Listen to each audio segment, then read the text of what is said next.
Market का साबित किया, मार्केट का तो करके दिख रहा है, लेकिन मुझे सोचती है कि जो फैक्ट्री का बना रहा है वो डायरेक्ट कहाँ दे रहा है, डायरेक्ट यहाँ से लेके जाए तो हम लोग बेसिकली क्या कैसे कर सकता है मार्केट जब है इसी टाइप का चीज़ है। ডিমগুলো এরকম করে প্রথমে কেটে নিতে হবে, ভালো মতো আঁশগুলো ছাড়িয়ে নিয়ে ভালো মতো ধুয়ে নিতে হবে। কড়াইয়ে জল বসিয়ে দিলাম, এগুলো সব জলের মধ্যে দিয়ে দিতে হবে, অল্প করে লবণ দিয়ে দেব, ঢাকা দিয়ে সিদ্ধ হতে দেব। ধনিয়া পাতা বেছে নিয়েছি, ধনিয়া পাতা দেব, আর হচ্ছে রসুনগুলো ছুলে নেব, দুটো রসুন দিয়ে দেবো, রসুনগুলো দিয়ে দেবো, দিয়ে দেব ধনিয়া পাতা,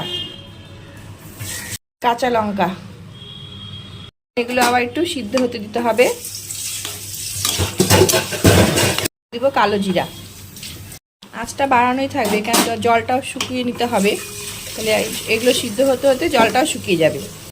জলটা পুরো শুকিয়ে নিতে হবে, জল থাকলে বাটতে অসুবিধা হবে, মানে ভালো হবে না বাটাটা, আর জল দিয়ে বাটাও যাবে না। এটা ঠান্ডা হলে আমি মিক্সিতে বেটে নেব।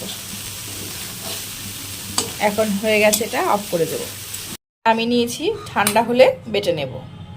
পাটায় বাটলে বেশি ভালো হয়, কিন্তু পাটায় আমি বাটতে পারি না, তাই আমি মিক্সিতেই বেটে নেব। সব এখন এর মধ্যে দিয়ে বেটে নেব।